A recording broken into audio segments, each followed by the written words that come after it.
welcome to Knuckle Sandwich MMA. We are back. That's right. We have Nando. Oh, dude, I can't get it right. We got Nando in the house, and we are back for another exciting UFC Fight Night card. From the looks of it, at first blush, looks like a great card, Nando. Looks like it's going to be super competitive. But before we begin, you guys, one cool thing about podcasts, and especially when you have a duo like Alex and Nando, me and Nando, it's kind of cool sometimes to give a little bit of your personal self, to the viewers, so that they know kind of what we do in the background too. As we're not just talking heads or anything like that, but Nando has got this really cool project that he's doing right now, and I know he does it annually. But Nando, tell us a little bit about this concept, what you're doing, and why you do it. Okay. Okay, I do Sober October every year. I do it for the whole month. I don't drink. I try to eat healthy, and it's a thing many people do, and there's different things. I got it from Joe Rogan and his crew. They had a friend that drank too much, so they said, let's not drink for this whole month. And they basically did it for him, and they have activities. I run 100 miles every year. Last year, I ran 127. The goal is 100 miles. But once I get to 100, the goal goes to 128. But, Wow. and I tried to, the first year I went and I kind of messed up my leg. This year, I just go with my body. If I make it to 28, I make it, but it's not, the goal is 100. I walk every day before work. I walk every night home from the bus stop. And every day I do about 5 miles. Then on the weekends, I do 5 miles with my son and our dog. And I just try to add it up. Every day I try to have a good attitude. And it's not just about being healthy. It's trying to think about stuff while I'm walking, about just being a better person, trying to be a harder worker, trying to be a better employee, just trying to take a look in here. That's basically it's basically what it is. Well, I think that's when you're like you said, if you're walking for 5 miles, you have a lot of time to think about things and to contemplate life. So I think it's great. I think it's very encouraging. You just encouraged me with that, and I didn't know it came from Joe Rogan, but super cool. And if you guys think that's a neat idea and you want to find out a little bit more about how Nando does it, leave us in a comment down below, and we will get you some information, because it sounds like a really cool monthly thing that you can at least start off with, and maybe grow it into something else. Who knows? I'm sure you can customize it to the way that you want to do it, right, Nando? Yeah, you could do bike riding. I have a friend that's doing the treadmill. My cousin he was a security guard, and he would do his little scooter or whatever, but then he started walking, and he's down like 50 pounds because he's done it all year. He lives in California, so he can do it all year. October is the best year for me because it gets really cold in the winter and it gets really hot in the summer, and Well, that's October cool, is a man. nice day. Yeah, me and Very, my very wife go cool. on walks. We go to pumpkin patches. It's just about getting out there. Yeah, that's right. Just getting out there and doing it. All right. Well, thanks for sharing that with us, Nando, and good luck on your 100 or 125, whatever it is. Ends up being Today I'm at 45. Nice. All right. Well, keep it up, man. We got your back. I don't have your feet, but I got your back. Okay. All right. We are going to be talking about today a UFC fight card coming up. UFC Fight Night is at the MX in Las Vegas. And we have Grasso versus Araujo. I think that's how you pronounce her name. If I mispronounce it, I do apologize. They're on the main fight for the card, but the card, it's got a lot of familiar faces, but not really any superstars. But that's okay, because here's the thing that I see, Nando, in all these matchups, and we'll start from the bottom up. But one thing that I see is super competitive fights. I like the way they match some of them. One of them's a bit lopsided, but we can go into that when we get to that fight card, that fight. So let's begin at the very bottom of the very first fight on the card. I don't want to say the bottom. That's not cool. The first fight on the card, we've got Mike Jackson versus Pete Rodriguez at a welterweight belt. And we've got the odds on this one are the biggest on the card. We've got Rodriguez at -660 and Mike Jackson at a +490. So there's quite a spread there. Give us your thoughts on this first fight there, Nando. Yeah, Mike Jackson's one of one. He's got one win, one loss. Peter Rodriguez is 4 of 1. He lost his last fight. Yeah, it's gonna be interesting to see this. I don't have a lot of stats on this. I have a lot of stats on the main event, but yeah, I thought it was really weird that, you know, Mike Jackson's not a schlub or whatever.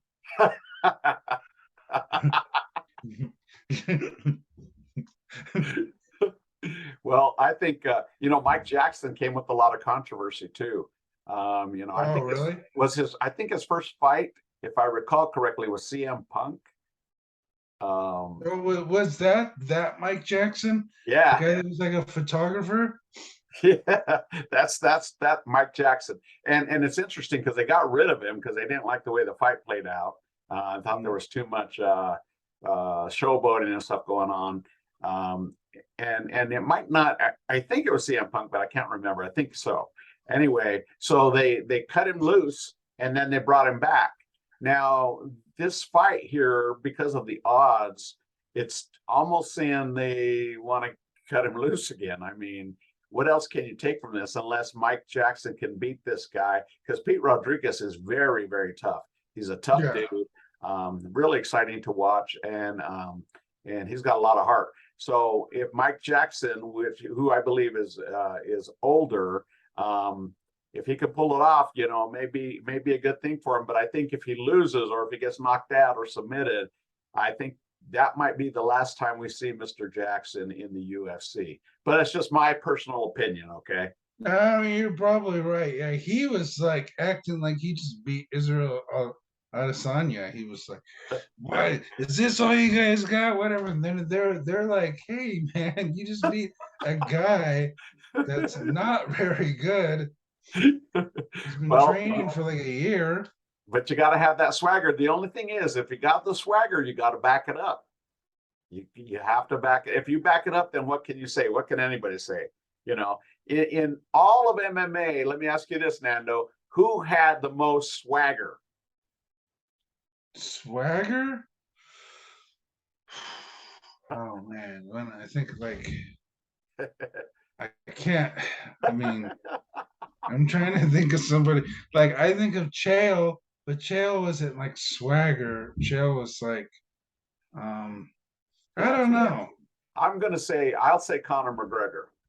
Oh yeah, with that walk, everybody has that walk now. The swinging your arms. Oh yeah.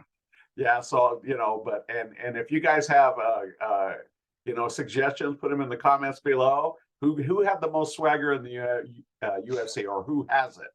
All right, let's move on to the next fight. Next one on the card is a flyweight bout, and we have Tatsuro Terra versus CJ Vergara, and they're both coming off of wins. What you got for this one? Tatsuro, he's 22. Vera's 31. Tatsuro's 11-0, and he's doing really good. And then this is his opponent 10-3, 4 of the last 5. So this is gonna be a very competitive fight. I didn't write down a lot for the earlier ones, but yeah.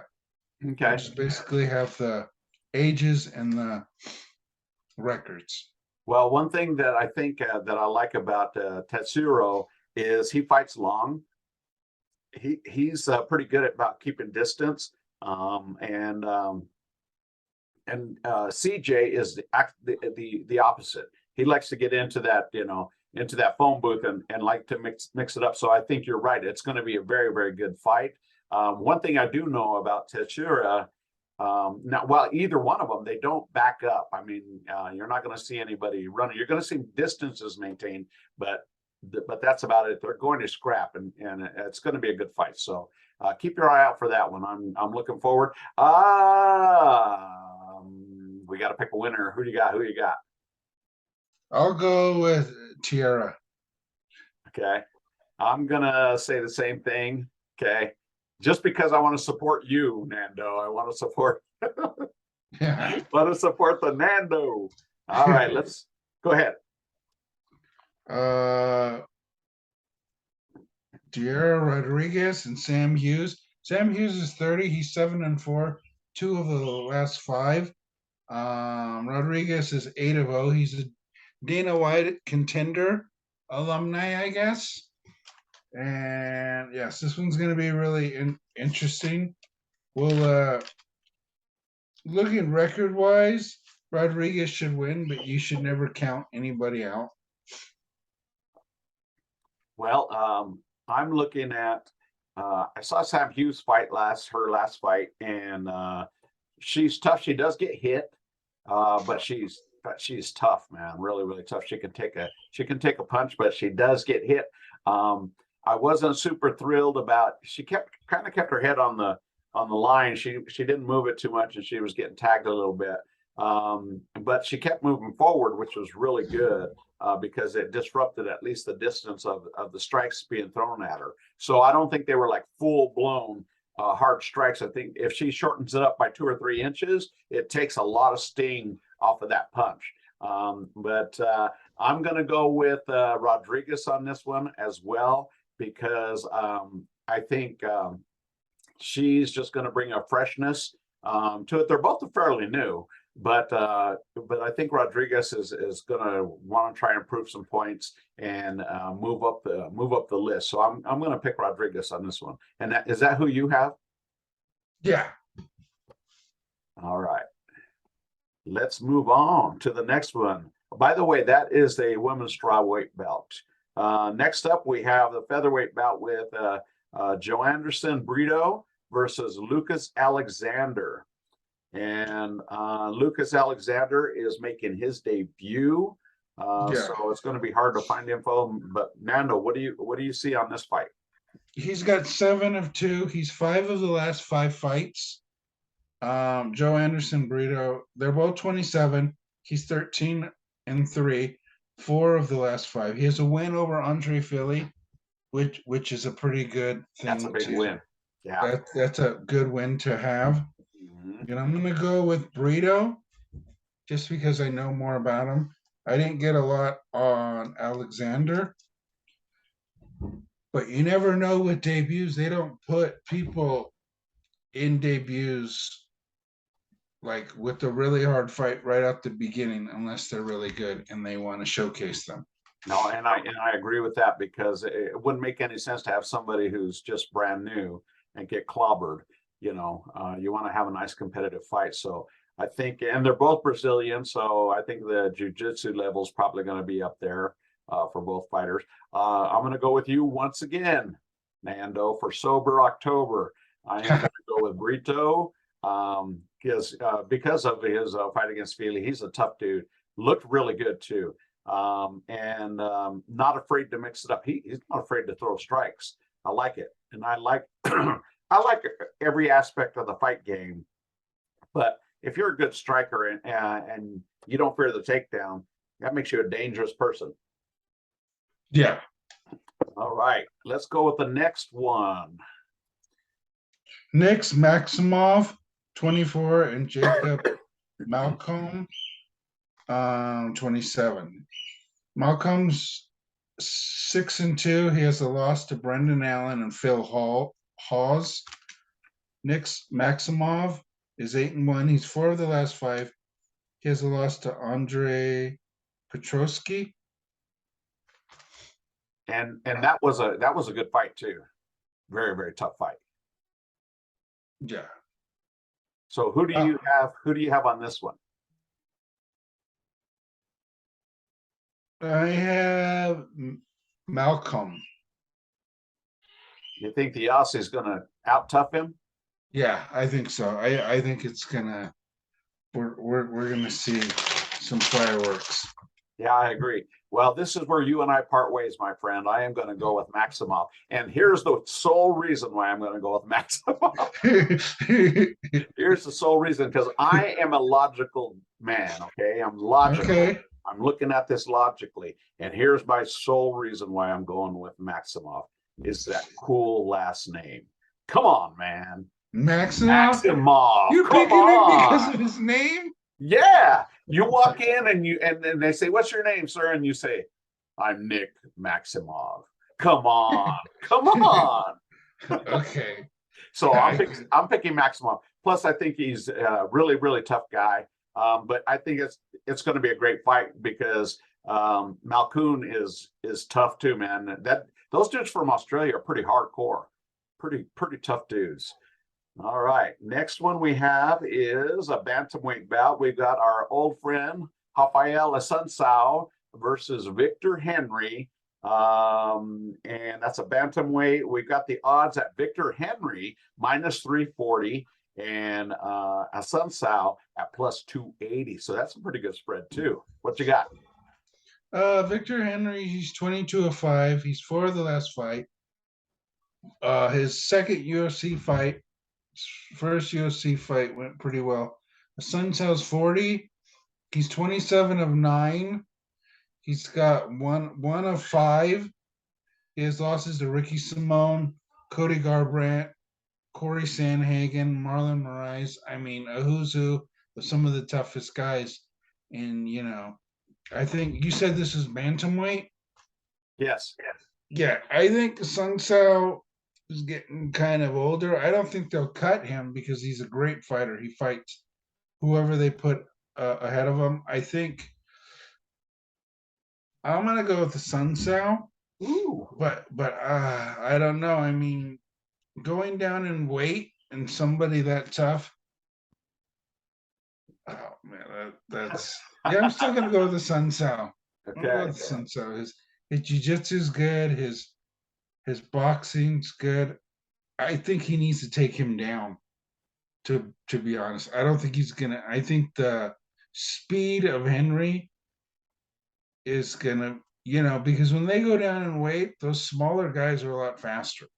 Mm-hmm. That's true. Any weight class, if you go to heavyweight to light heavyweight is quicker. Middleweight's quicker than light heavyweight. It's less body weight. It's it's a different style. It's more all around. Okay. Good. Well, I'm gonna once again go opposite of you. I'm gonna go with Victor Henry. I'm going with Victor Henry. My reasoning is, yeah, Assunção is a lot older. But I did notice one thing about Assunção is he starts to slow down. So if this goes into second, third round, especially in the third round, if he's still in the fight, Victor Henry should be able to capitalize because I've seen him slow down. He's in great shape. Don't get me wrong, but you said he's 40 years old. Yes. Yeah, so that takes a toll on you, and whether you go down in weight or not, that kind of an age difference is going to be a big factor. And he has great cardio. Don't get me wrong there either, but his age is catching him. And you say they won't cut him. I say if he loses this one, he has a really good chance of being cut out of the UFC because. I don't think they're going to do the Sam Alvey thing again. I think they got a lot of criticism for that because they were cutting other guys, and Sam Alvey, he was exciting to watch, but at the end, it was just like getting kind of sad because he was just getting beat up so bad, and it's just like they cut him to save him basically. But I think Assunção, especially with that knockout from Cody Garbrandt, took a lot out of him as well. So I'm going to go with Victor Henry on that one. And hopefully, I like Assunção. I hope they keep him around, but I think he's going to lose this one. All right. Next one up. Oh, this is a good one, man. I like this one. I like this fight in particular. Mana Martinez at bantamweight versus Brandon Davis. And the odds are we've got Mana at minus 155 and Brandon Davis at plus 135. So that's a close, those are close batting odds. What do you got? Okay, both of them are coming off losses. Brandon Davis is 14 of 9. He's 4 of the last 5. Martinez is 9 and 3, 3 of the last 5. It's gonna be a close fight. I mean, I'm gonna go with Martinez, but it could go either way. Okay. I am going to go. I like Martinez. Shoot, man. This one's a toss up for me. I wouldn't mind either one of them winning. So if I had to pick one, I'm going to go with you. I'm going to go with Brandon Martinez or Mana Martinez on this one. Just because I like him. I know him a little bit more.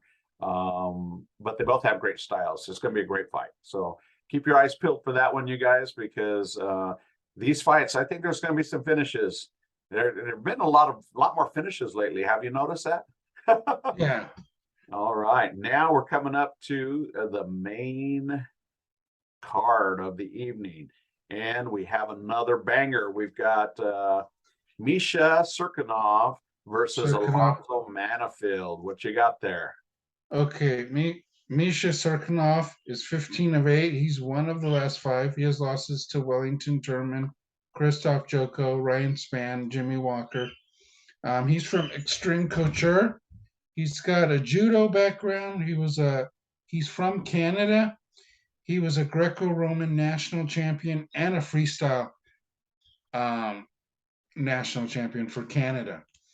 He's trains out of Extreme Couture. He's got like a similar style to that Team Quest, the Dan Henderson, Chael Sonnen, Randy Couture, that kind of like take him to the cage, rough him up, good boxing. Alonzo Manifield is 34. He's 12 of 3. He has 3 of the last 5. He has his losses to OSP. He had a football scholarship. He played in the CFL. He graduated Texas A&M with a criminal justice degree, which is good to have a backup plan. I like Manifield, but Serkinov it's going to go either way. I think someone's going to get knocked out. I think Manifield might win, but Serkinov might push him to the cage and just open up in a standing TKO. So what is your thoughts? Well, my thoughts on this one is I'm going to go with Manifield as well. He's been looking really good lately. He's improved significantly, in my opinion, and he's not bad up against the cage either. The thing that worries me about Misha is he seems to have lost the secret sauce. He tends to stand and bang a little too long when just the pedigree you just mentioned about where he comes from and his background in wrestling and stuff, he tends not to use that. He wants to stand and bang, but his chin is suspect. And I think he's gotten rocked really badly before. And I think that Manifield's going to push forward. He's going to push him against the fence. And I think he's going to fight in close and do some ground and pound and knock him out. I got a feeling that Manifield is going to knock out Misha. Misha, he had a lot of, he was looked at as a possible contender and different things when he first started in the UFC. And I don't know what happened. He changed something. I don't know if it was his mindset or what. But you said he was like 1-5 in his last fights. Yeah. Yeah. So, he's just been losing and I think he lost something. I think, I can't remember when he changed camps. But he likes to stand and bang, but he's not using the stuff that brought him to the dance, in other words. And so I think that's going to hurt him ultimately. So I'm going to go with Manifield on that one. All right, let's see. Next one. This is another good fight, man. I'll let you take this one. Go ahead. Dusko Rakovic versus Jordan Wright. Jordan Wright's 31, 12-3, two of the last five. Losses to Joaquin Buckley, Bruno Silva, Mark Andre. He has a win over Jamie Pickett. Jamie Pickett is who Bo Nichols is going to fight. Okay, he has karate. He has a brown belt in this thing called Panak Salat, which is you don't see very much, but it's kind of like an Aikido, like Sanshao, kind of like kung fu. It was very interesting. I was watching videos. I was like, why don't you see anybody that he has a black belt in Aikido? You don't ever see Aikido in the UFC. But Dusko is 11-3. He's 205. He's from Serbia, contender, Taekwondo, good pressure, dirty boxing. So I think it's gonna be. I'm gonna go with Dusko in this one. Okay. I was it. I mean, Jordan Wright's good, but he looks kind of stiff to me. From what I was watching. Well, I think see, and I'm this is another fight that I can go either way. And just even based on what you said, I changed my mind twice. Because one thing, Dusko pushes forward, like he just marches you down. And I've seen when guys fight Jordan Wright and they push forward like that, they kind of take away some of his tools. Because I like Jordan Wright. I think he's a good fighter, really good fighter. But he has a hard time fighting on the back foot, moving backwards. And he can get caught. I do agree that sometimes he's stiff, but also Dusko is a little stiff too. He keeps his head on the center line a lot. He can take a punch, but when you march forward, you don't have to worry about lateral movement, right? Because you're making the other dude move laterally. He's moving laterally, so you march forward and you're doing this stuff. So you tend to keep your head on the center line. But if Jordan Wright can sidestep that and then throw a left hook or come up to the body with the right hook, I think he can start to hurt him. But I think that I'm going to go with Dusko as well. Okay. All right. Let's see. We've got the next one. We've got Askar Askarov, who's a mean son of a gun, against Brandon Royval, who's one of my favorite fighters. I like both of these guys. Flyweight bout. We've got a -240 for Askar and a +200 for Brandon Royval. What's your take on this fight? Okay, Brandon Royval. This is he's ranked 5th. Askar's ranked 4th. So this is moving him up. Brandon's 4 of 6. He has losses to Brandon Moreno. Pateo, is that how you say his name? Yep. Pateo, he has wins over Matt Shell, Kaya, Cara France, Tim Elliott. Askarov has wins over Benavides, Pateo, Tim Elliott. He has a draw with Brandon Moreno. He has wrestling, Samba. He's Dagestanian, and he has boxing. I like Brandon Royval, and I'm gonna go with him because this is a precursor to the Islam versus who's he? I can't think of his name right now. They're fighting for the lightweight title. Oliveira? Yeah, Oliveira. He has a feint, loose style.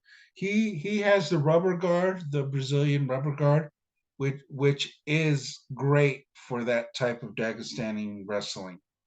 Because it's not low on the hips, it's high on the shoulders.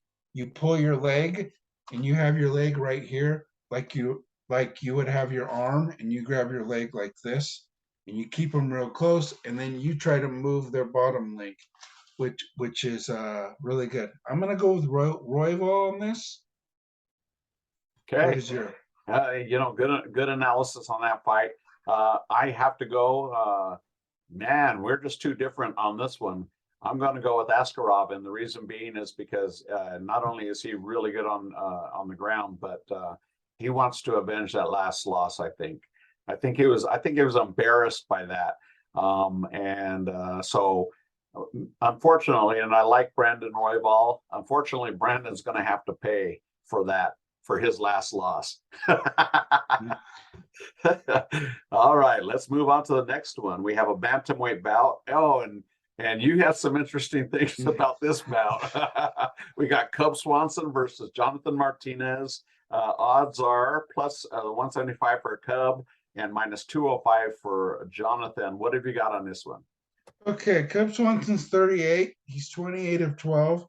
He's 3 of the last 5. He has wins over Darren Elkins, Kron Gracie, but his last fight was last December, which is a long time. But I think that this is going down. Are they going? They're going down a weight class, right? Mm-hmm. What weight class is this? This one, bantamweight. Yeah, bantamweight, and he's fighting Josh Martinez, 28, 16 to 4, 4 to 5. He has great kicks, heavy hands, taekwondo. He's a Dana White contender alumni. They both speak English. Why do you bring that up? I bring that up because Cub Swanson went to the interview and he had a translator. And I was looking and I was like, why does he have a translator? Because I'm trying to write down things right before the thing. I'm like, he has a translator. So I listen to the guy and then I go, Cub Swanson speaks English. Why does he have? But it might be a hard weight cut for him. He might have, he might. I hope this doesn't get scrapped because I'm thinking maybe he has something wrong with his throat. He's not feeling very good. He might be sick. If he's sick, they're going to scrap it. I hope not because this is going to be a really great fight. But yeah, I'm going to go with Martinez because Martinez has already been in this weight class. This is Swanson's first fight at this weight class. He's been off for a year. Yeah. Okay. Well, I'm going to go with Jonathan Martinez. So here we go. We're converging again, Nando and I.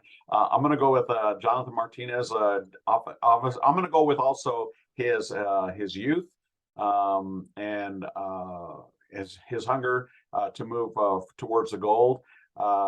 Cub Swanson, you got to love him. He had one of the most exciting fights in UFC history versus Choi, and he's a staple. He's going to end up in the UFC Hall of Fame for sure. He is older, quite a bit older. He's got a lot of fights, 40 fights, but he's always game. He's not going to lay down for anybody. That ain't going to happen. So I think it's going to be a good scrap. I think the reason why he had his translator wasn't speaking because he didn't look drawn out.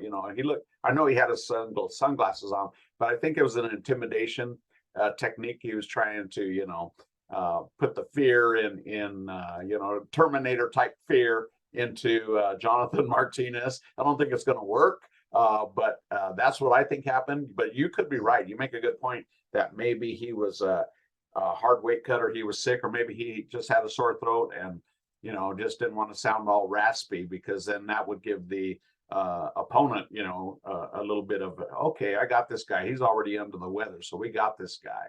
So I'm going to go with a Martinez, but love to see Cub fight. He's a great fighter. And now, last but not least, my friends, we have Alexa Grasso versus Vivian Araujo. And that's a women's flyweight bout for the main fight of the evening. We've got Grasso at minus 215 and Araujo at plus 185. What do you got? Okay, Grasso's 29, 14 to 4, 4 of the last 5. She had a loss to Carla Esparza, and then she went up to flyweight. She had 3 wins in a row.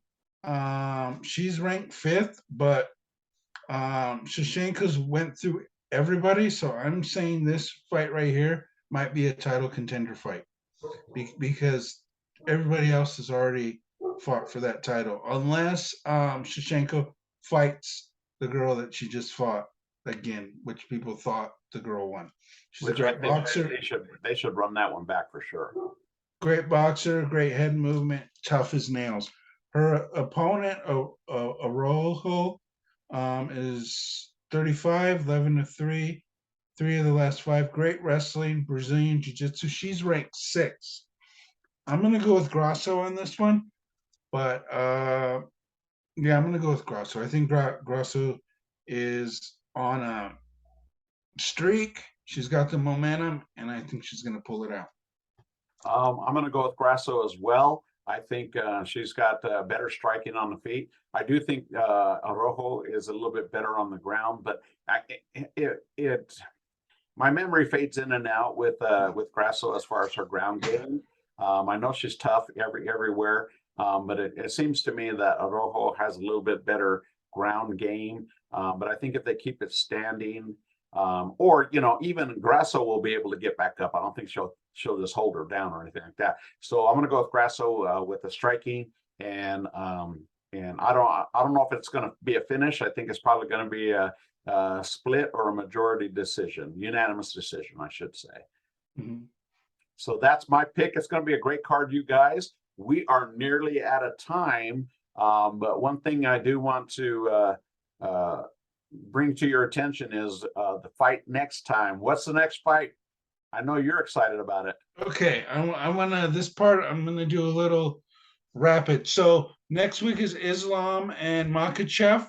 The Burial Dariush said he's the backup, but they have Volkanovski ready. So and I think they're gonna have both of them ready. Volkanovski, if he makes weight, gets $10,000 to make weight, and then it's Sean O'Malley versus who's he? Peter Yan. And I think both of them are a backup for the Aljamain and Dillashaw because they don't want to lose anything. They stacked this card, and that's only like 4 fights, but everything else is going to be. I mean, there's big fights. People are saying it's too stacked. I think it's stacked enough. Can never be too stacked. Yeah. All right, you guys. We want to thank you for watching Knuckle Sandwich MMA. Nando and myself. There we go. I get it this time.